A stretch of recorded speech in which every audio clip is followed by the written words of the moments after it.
សួស្តីបងប្អូនទាំងអស់គ្នាថ្ងៃនេះដែរវិលត្រឡប់មកជួបជាមួយនឹងខ្ញុំបាទម្ដងទៀតថ្ងៃនេះ Channel 7PM របស់យើងមានសាច់រឿងថ្មីបន្តទៀតបងប្អូនដែលចូលមកថ្មីកុំភ្លេចជួយចុច Like និង Subscribe បើកសញ្ញាកណ្ដឹងម្នាក់មួយដើម្បីទទួលបានវីដេអូថ្មីៗពី Channel របស់ខ្ញុំបាទសាច់រឿងរបស់យើងថ្ងៃនេះគឺមានចំណងជើងថាអាគុំគ្រូជនជាតិធ្វើបាបអ្នកភូមិហើយសាច់រឿងនេះដែរគឺនៅខេត្តរតនគិរីដែលបងប្អូនប្រកាសជាបានដឹងហើយថាខេត្តរតនគិរីគឺសម្បូរបងប្អូនជនជាតិដើមភាគតិចដែលគាត់រស់នៅទីនោះហើយក៏មានគ្រូម្នាក់ដែលគាត់រៀងមុនគាថាមុនអាគមជាច្រើនតែមើលទៅគាត់ក៏មិនមែនជាមនុស្សល្អប្រមាណទេហើយអ្នកភូមិអ្នកស្រុកក៏មិនសូវជាស្រឡាញ់និងចូលចិត្តគាត់ដែរដោយសារតែគាត់ជាមនុស្សដែលចេះធ្វើអំពើចេះធ្វើអាបធ្មប់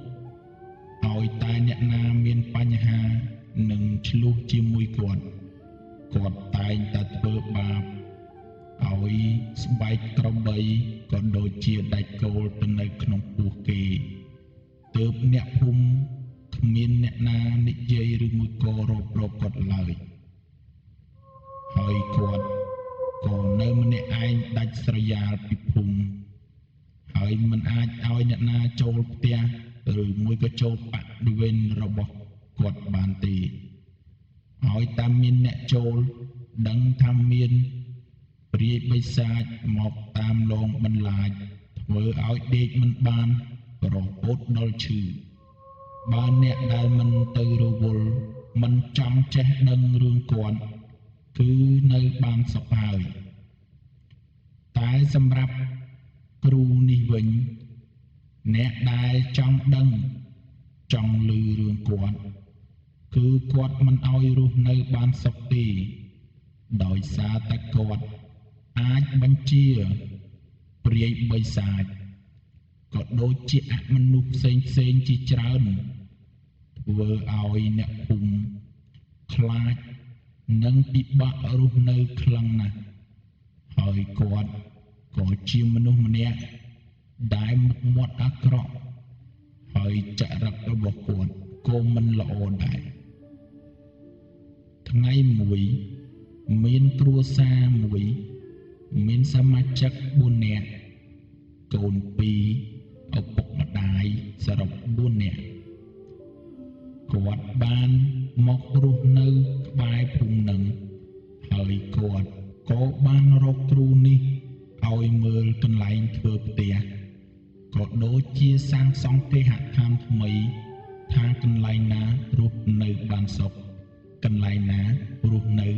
មិនបានសុខតែគ្រូនេះមានចិត្តគិតថា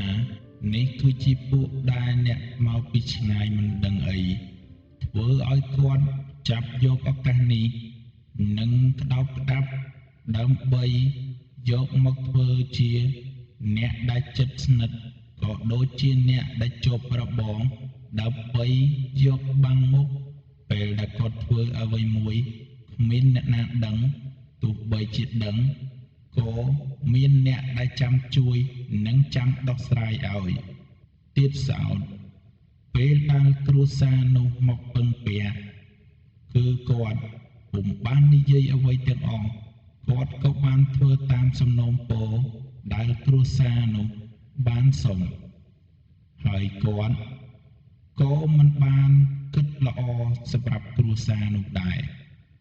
ពេលនោះគាត់រើសនៅកន្លែងដែលមានបរិវារគាត់រស់នៅដើម្បីឲ្យ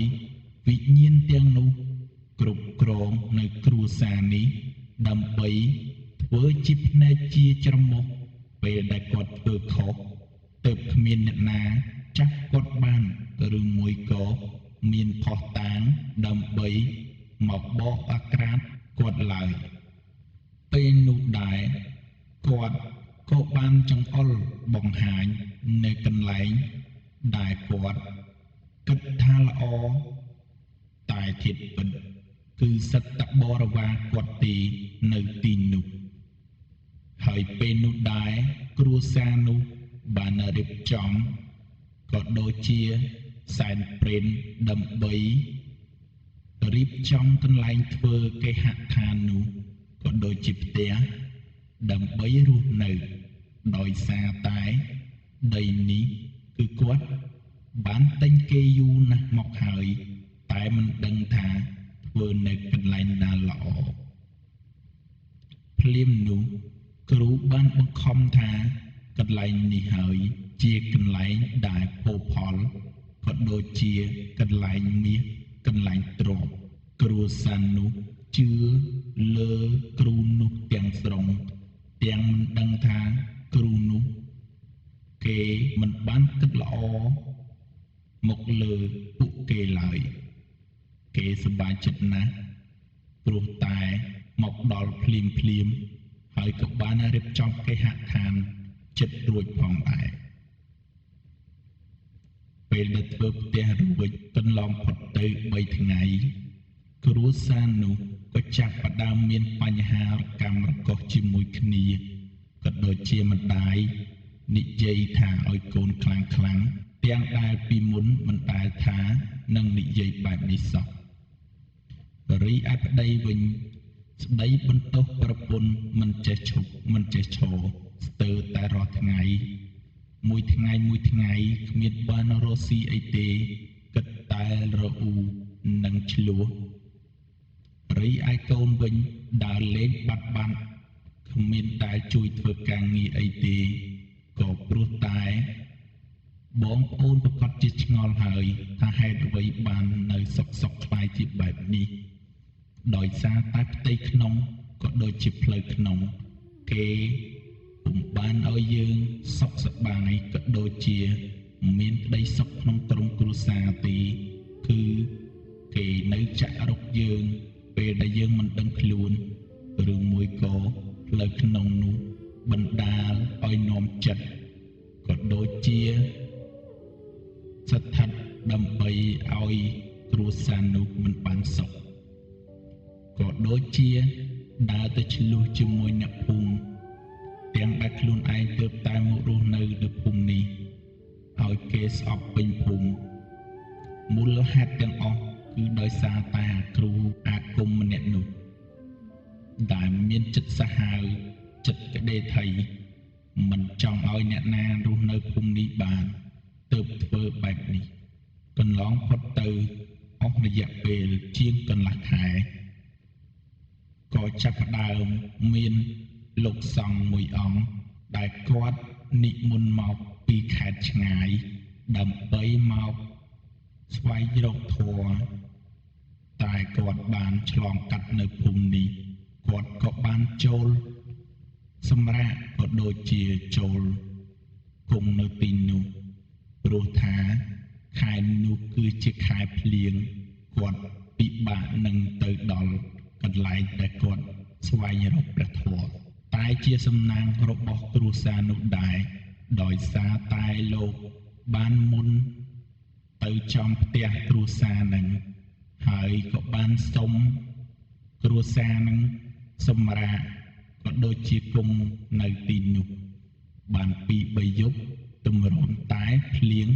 ស្រាកហើយនឹងដីស្រួលដើរគ្រាន់តែចូលដល់មុខផ្ទះលោកសង្ឃនោះគាត់ដឹងច្បាស់ណាស់ថានៅជុំវិញផ្ទះឬមួយក៏បរិវេណផ្ទះมันប្រក់ក្តីបាត់ទៅហើយដោយសារតែមានពពួកព្រាយបិសាចជាច្រើនដែលនៅទីនោះមុនដំបូងលោកសង្ឃនោះក៏គាត់មិនបានចង់ធ្វើបាបឬមួយក៏ចង់ដេញព្រាយបិសាចនោះចេញដែរតែដល់ពេលសម្រាប់ទៅហើយគាត់ក៏បានមើលទៅក្រុមគ្រួសារនោះទើបដឹងថាពួកព្រាយបិសាចទាំងអស់នោះត្រូវបានគេបញ្ជា ឲ្យនៅឃុំក្រមគ្រួសារនេះដើម្បីឲ្យនៅក្រោមបញ្ជាគេពេលណាដែលគេចង់ឲ្យធ្វើអ្វីមួយគឺពួកគេធ្វើទាំងមិនដឹងខ្លួនហើយពេលនោះដែរលោកសង្ឃក៏គិតអាណិតដល់គ្រួសារនោះគាត់ក៏នឹងគិតថាគាត់នឹងជួយគ្រួសារនេះឲ្យរួចផុតពីពួកមនុស្សអាក្រក់ដែលមានចិត្តក្តីថៃដែលធ្វើបែបនេះដាក់ក្រុមគ្រួសារនោះលុះដល់ម៉ោងយប់ឡើងគ្រូនោះធ្វើឲ្យព្រាយបិសាចនោះដើម្បីមកដេញលោកសង្ឃនឹងចេញកុំឲ្យនៅផ្ទះនោះព្រោះខ្លាចបែកការតែលោកសង្ឃនោះគាត់មិនបានសឹងនៅឡើយទេដោយសារតែគាត់ក៏ចង់ដេញឬមួយក៏ចង់ឲ្យពួកព្រាយបិសាចនោះចេញពីផ្ទះនោះផងដែរភ្លាមនោះលោកសង្ឃគាត់បានសមាធិហើយក៏បាននិយាយនៅផ្លូវក្នុងនិយាយជាច្រើនតទល់វិជាគ្នាជាមួយនឹងអាគ្រូអាគមនោះបន្ទាប់មកមួយសន្ទុះក៏មេឃចាប់ដើមមានខ្យល់ភ្លៀងពេលនោះដែរគឺមានរន្ទះខ្លាំងផងដែរក៏ដោយសារតែវិតមុតនិងវិជាសិលដែលយើងមិនអាចនឹងមើលឃើញភ្លាមនោះមានរន្ទះបាញ់ចំដើមឈើពីមុខដែលជាដើមជ្រៃមួយធំគួរសមអាយុកាលជាង10ឆ្នាំដែលធ្វើឲ្យដើមពោធិ៍នោះឆេះអស់មួយជំហានធ្វើឲ្យព្រាយបិសាចមិនអាចនៅបានក៏រត់ចេញពីទីនោះអស់ពេលនោះដែរភ្លើងក៏បានហោះចេញពីដើមពោធិ៍នោះសំដៅទៅផ្ទះគ្រូនោះលោកសង្ឃបានដឹងហើយថាគ្រូនោះគឺជាអ្នកដែលចិញ្ចឹមព្រាយក៏ដូចជាចាំធ្វើបាបគ្រួសារនេះហើយពេលនោះដែរលោកសង្ឃក៏បានបញ្ជេនៅមុនវិជ្ជាដែលគាត់បានរៀនទាំងអស់ដើម្បីទៅបដៅគ្រូនោះចេញម្ដងហើយពេលនោះដែរលោកសង្ឃលោកក៏បាននិមន្តទៅផ្ទះគ្រូអាគមនោះដើម្បីទៅនិយាយថាឈប់សាងបាបឈប់ធ្វើបាបគេអ្នកដែលមិនដឹងអីទៀតទៅតែគ្រូអាគមនោះមិនស្ដាប់សោះភ្លាមនោះដែរគ្រូអាគមនោះក៏បាននិយាយថាលោកសង្ឃដើរទៅតាមផ្លូវលោកសង្ឃទៅកុំមកនៅផ្លូវមនុស្សលោកអីព្រោះថាខ្ញុំធ្វើទាំងអស់នេះគឺដោយសារតែខ្ញុំមិនចង់ឲ្យពួកអ្នកភូមិមិននៅក្នុងភូមិនេះឡើយខ្ញុំចង់នៅតែម្នាក់ឯង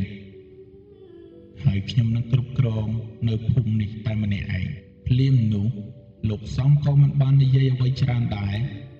គាត់ក៏បានសមាធិក៏ដូចជាសូត្រនៅមុនគាថាបញ្ជេព្រាយបិសាចនោះឲ្យរសាត់ក៏ដូចជាទៅចាប់កំណើតចាប់ជាតិគាត់បានផ្សាយបេតាឲ្យរហូតដល់ព្រាយបិសាចទាំងនោះទទួលដោះលែងកម្លាំងដែលចងអាឃាតចងព្យាបាទក៏បានរសាត់បាត់អស់ធ្វើឲ្យគ្រូអាគមនោះចាប់ផ្ដើមភ័យខ្លាចជាខ្លាំងតែក៏មិនព្រមចុះចាញ់លោកសង្ឃដែរនៅឆ្លៀតតតាំងរហូតដល់លោកសង្ឃនោះគាត់បានប្រើមន្តគាថាដើម្បីឲ្យគ្រូនោះសាបរលាបនៅមន្តគាថាទាំងអស់គឺមានន័យថាគ្រូនោះដូចជាមនុស្សធម្មតាទូទៅគ្មានពឹសពុលអីទៀតឡើយពេលនោះដែរគ្រូអាគមនោះក៏ដូចជាចាស់ធ្លាក់ទឹកធ្វើអីលែងកើតយុទ្ធសិលក៏លែងមានមិនខុសពីឆ្កែមួយក្បាលដែលវាដើរត្រេកចោលឡើយភ្លាមនោះដែរលោកក៏បាននិយាយថានេះហើយជាលទ្ធផលមានរូបមានទុក្ខដែលឯងត្រូវតែទទួលយកអ្វីដែលឯងបានសាងពេលនោះដែរលោកនិមន្តផុតតែបន្តិចក៏បានលោកតែម្ដងរីឯមកផ្ទះគ្រួសារនេះវិញ មានអារម្មណ៍ថាដូចជាធូរនិងដូចជាផុតពីអ្វីមួយលុះព្រឹកឡើងក៏គ្រប់យ៉ាងមានអារម្មណ៍ថាប្លែកហើយងើបមកក៏ស្រស់ស្រាយចេះញញឹមចេះសួរស្ដីរាក់ទាក់ប្រពន្ធកូនមិនដូចពីពេលមុនឡើយរីគាត់ដើរទៅមើលលោកសង្ឃវិញពេលនោះគឺលោកសង្ឃគាត់និមន្តទៅតាំងពីយប់មិញហើយក៏រកមិនឃើញហើយគាត់ក៏បានអុជធូបក៏ដូចជាដាក់សែនអរគុណដល់លោកសង្ឃដែលគាត់មកធ្វើឲ្យគ្រួសារនេះមានជីវិតស្រស់ថ្លាហើយក៏ផុតពីអ្វីគ្រប់យ៉ាងដែលមិនល្អពី